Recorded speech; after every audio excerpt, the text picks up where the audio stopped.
नमस्कार, हम पूजा जौनपुरी आज एक बहुत मज़ेदार गीत लेकर आई हूँ। तो मेरा गीत सुनिए और उसका आनंद लीजिए और साथ में चैनल को लाइक और सब्सक्राइब करना न भूलें।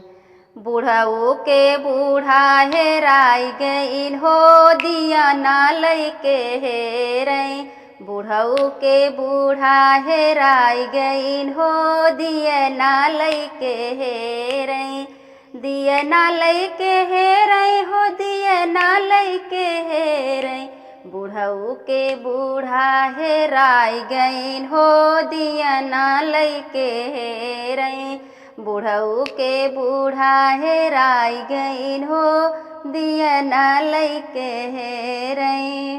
घरे में हेरई दुआरे पे हेरई, घरे पे हेरई दुआरे पे हेरई।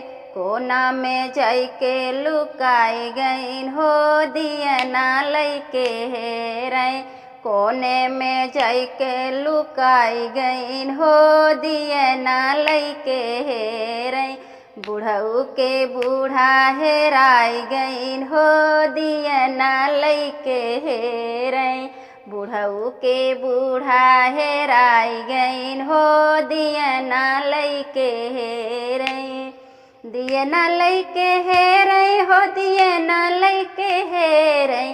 बूढ़ऊ के बूढ़ा हेराई गईन हो, दिया ना लइके हेरई। खेता में हेरई खरियाना में हेरई, खेता में हेरई खरियाना में हेरई। भूसा में जाइके लुकाई गईन हो, दिया ना लइके हेरई। भूसा में जाइके लुकाई गईन हो, दिया ना लइके हेरई। बूढ़ऊ के बूढ़ा हेराई गईन हो, दिया ना लइके हेरई।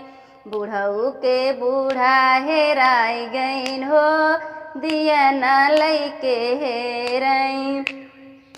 सड़क पे हेरई बाजारे में हेरई, सड़क पे हेरई बाजारे पे हेरई। टम्पू में जाइके लुकाई गईन हो, दिया ना लइके हेरई। टम्पू में जाइके लुकाई गईन हो, दिया ना लइके हेरई।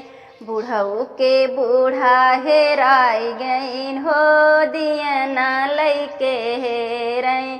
बूढ़ऊ के बूढ़ा हेराई गईन हो, दिया ना लइके हेरई।